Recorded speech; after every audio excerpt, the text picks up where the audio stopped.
এই শোনো না গো, সকল রকমের পাঠ গল্প পেতে এক্ষুনি আপন ডায়েরি চ্যানেলটি সাবস্ক্রাইব করে পাশে থাকা বেল আইকনটি প্রেস করে দিও।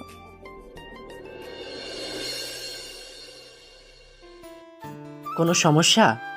ধারা মাথা নাড়ায়। বিভোর ধারা দৃষ্টি অনুসরণ করে সামনে তাকায়, চমকায়, পর মুহূর্তে নিজেকে সামলেও নেয়।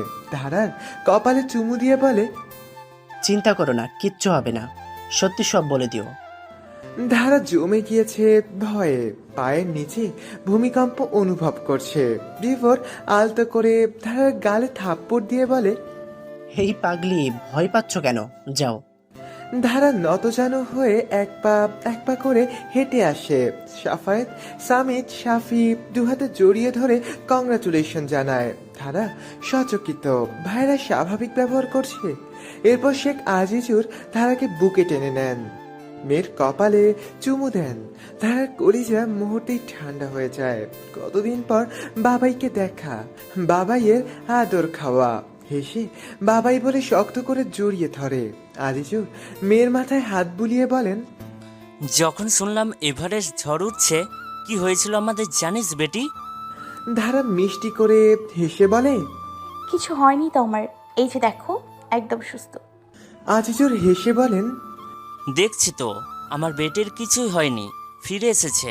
এবার চল তো, তোর আম্মু অপেক্ষা করছে। চলো। ধারার দুটো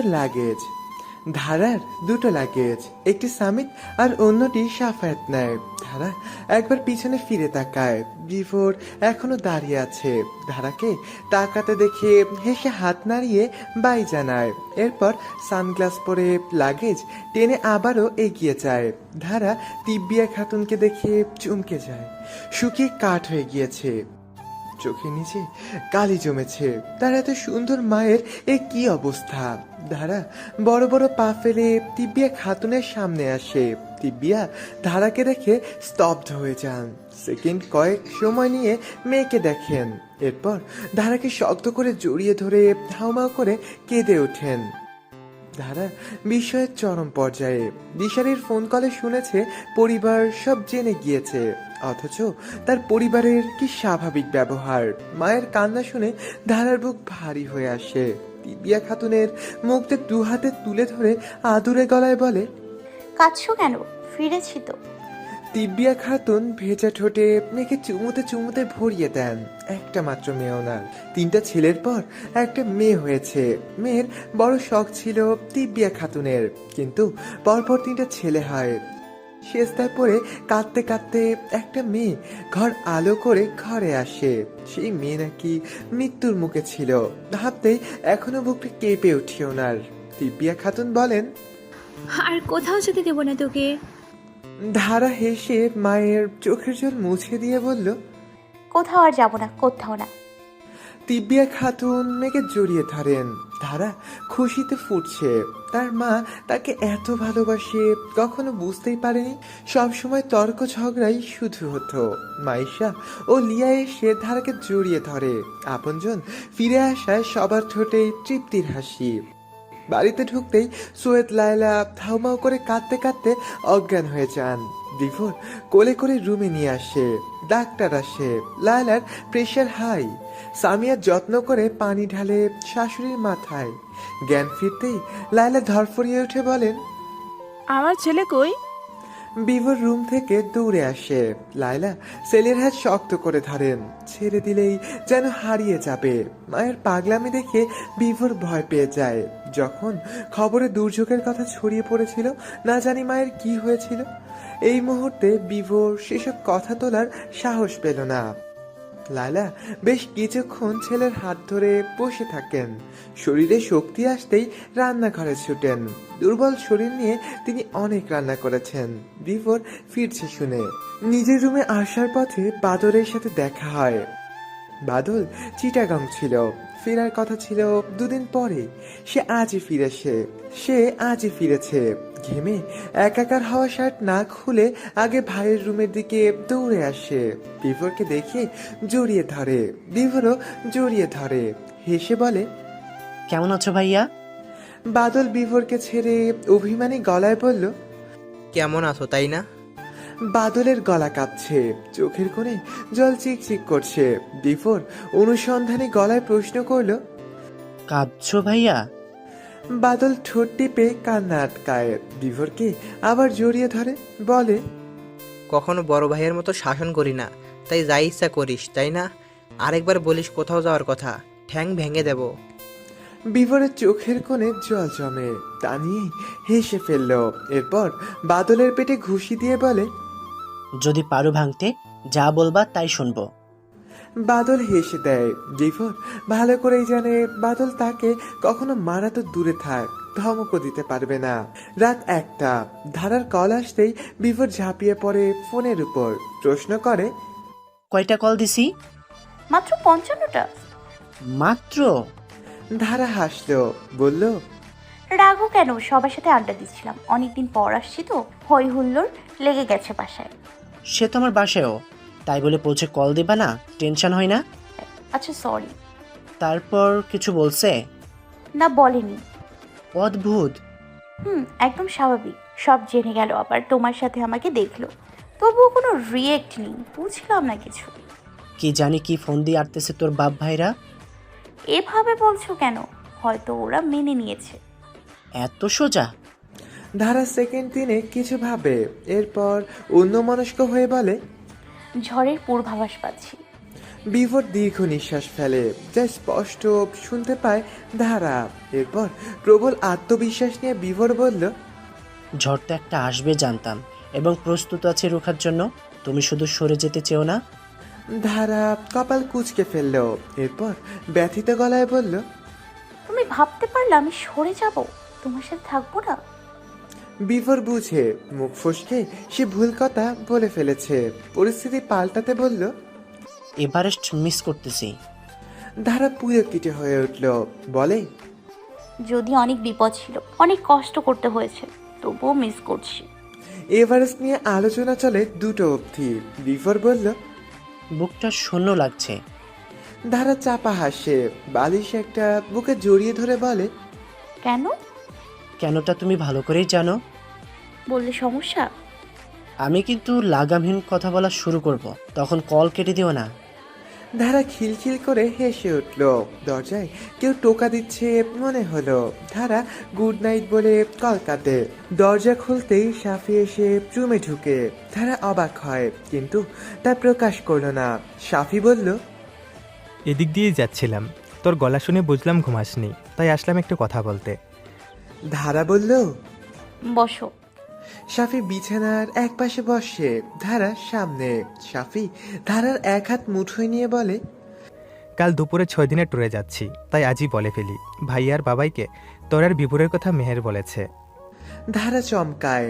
সাফি বলে, অনেক নোংরা কথা দিয়ে বিভোরকে প্রজেক্ট করেছে বাবা আর ভাইয়াদের সামনে। আমি জানতাম না ও তোকে এত হিংসা করে, তাহলে কখনো বলতাম না ওরে তোদের কথা।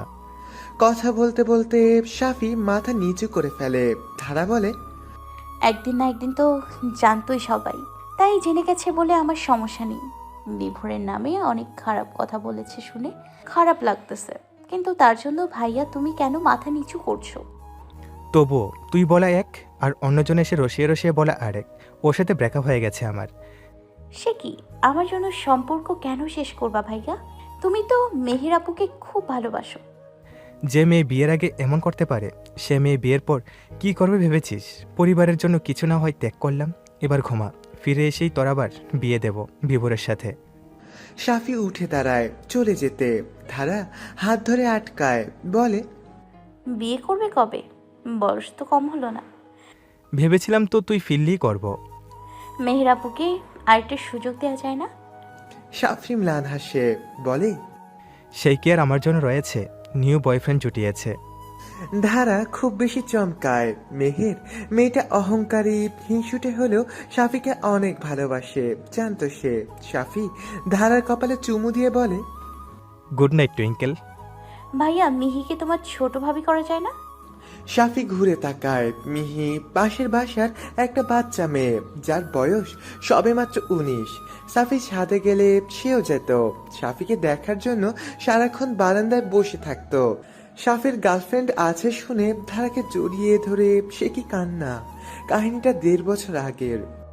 তখন সে সবেমাত্র এইচএসসি পাশ করলো।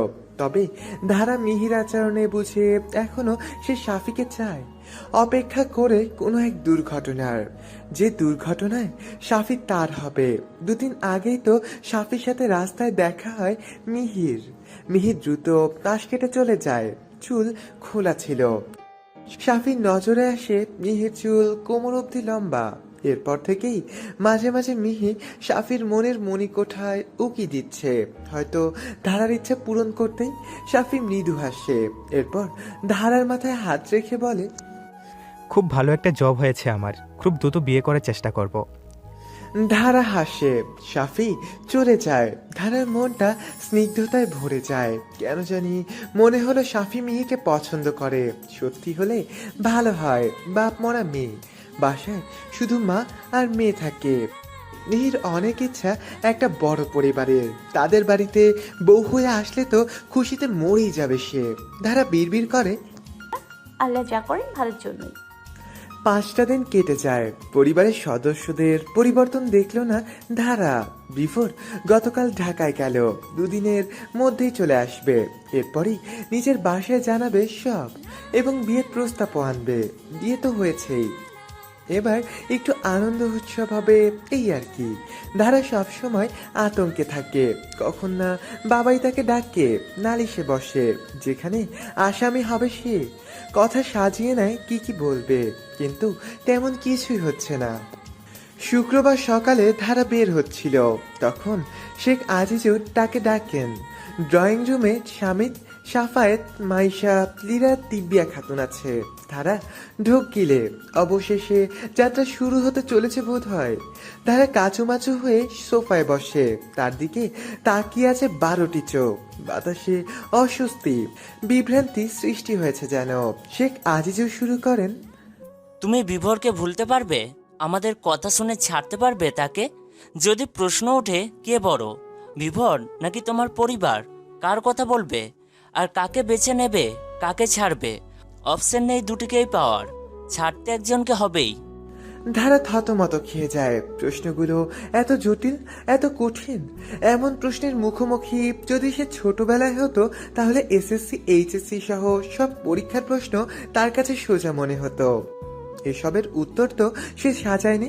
শরীর ঘামতে থাকে, মনে হচ্ছে ভূমিকম্প শুরু হয়েছে। পায়ের তলার ফ্লোর শিরশির করছে। কি উত্তর দিবে সে? আতঙ্কে বাম হাতের নখ দিয়ে ডান হাতের তালু চুলকাতে থাকে। তার কাছে তো দুটোর প্রায়োরিটি সমান। কিরে বল।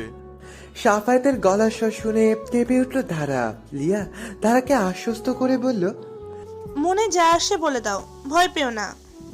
লিয়ার কথায় ধারা সাহস পায়, চোখ বুজে ঢোক গিলে বলে, বাবাই আমি এক কথায় উত্তর দিতে পারবো না। আর কারোর জন্য কারোর জীবন থেমে থাকে না। আমি অবশ্যই বিভোরকে ছাড়াও বাঁচতে পারবো এবং তোমাদেরকে ছাড়াও। কিন্তু সব বাচ্চাকে কি আর বাচ্চা বলে? যদি তোমাদের সাথে থাকি, দিন শেষে মনে পড়বে বিভোরের কথা।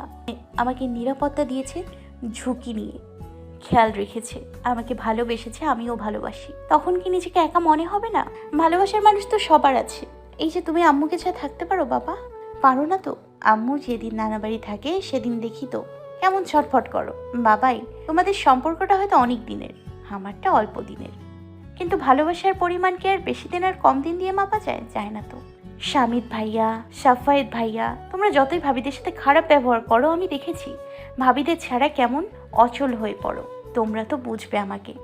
আর বিভোরের সাথেও শুধু থাকতে পারবো কিভাবে? আমি তোমাদের কত ভালোবাসি জানো না তোমরা?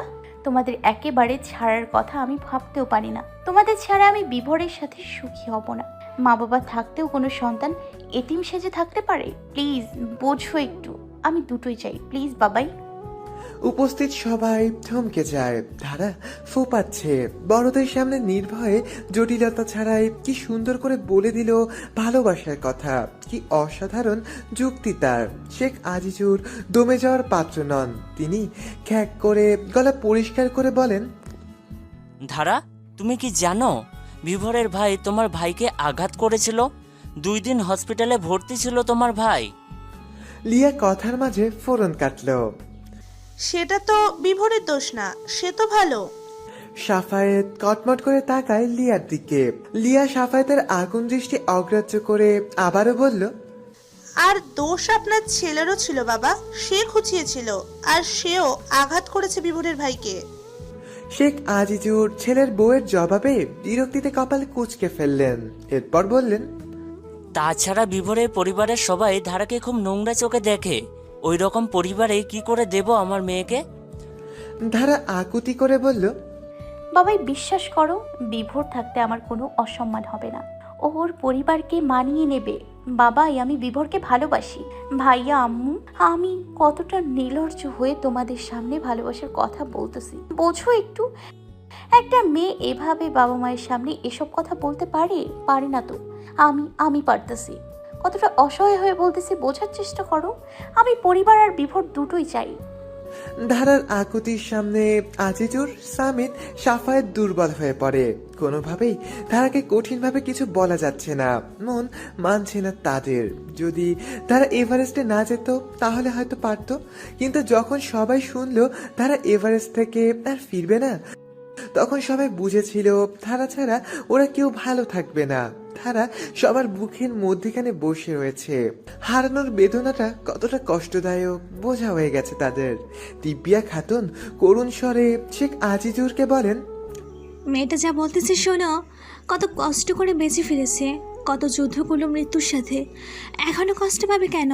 বিভোর ছেলেটা তো দেখতে শুনতে ভালো। আর তুমি কি আজীবন মেয়েদের বাসায় রাখবা, বিয়ে দিবা না? যেখানে পুরো বাংলাদেশ জানে বিভোরের বউ তোমার মেয়ে, সেখানে অন্য কোথাও বিয়ে দেওয়াটা মানুষ খারাপ নজরে দেখবে। ধারা আচমকা সোফা থেকে উঠে শেখ আজিজুরের পা ধরে বসে কেঁদে বলে, বাবাই প্লিজ, আমাকে কোনো অপশন দিও না বেঁচে থাকার। আমি দুটোই চাই, তোমাদের আর বিভোরকে। প্লিজ বাবাই। শেখ আজিজুরের পা ছেড়ে দুই ভাইয়ের পায়ে ধরে শক্ত করে। এরপর বলল, বড় ভাইয়া, মেজু ভাইয়া, প্লিজ। শামিত সাফায়েত দ্রুত লাফিয়ে উঠে পড়ে। এরপর ধারাকে তুলে শামিত বলে,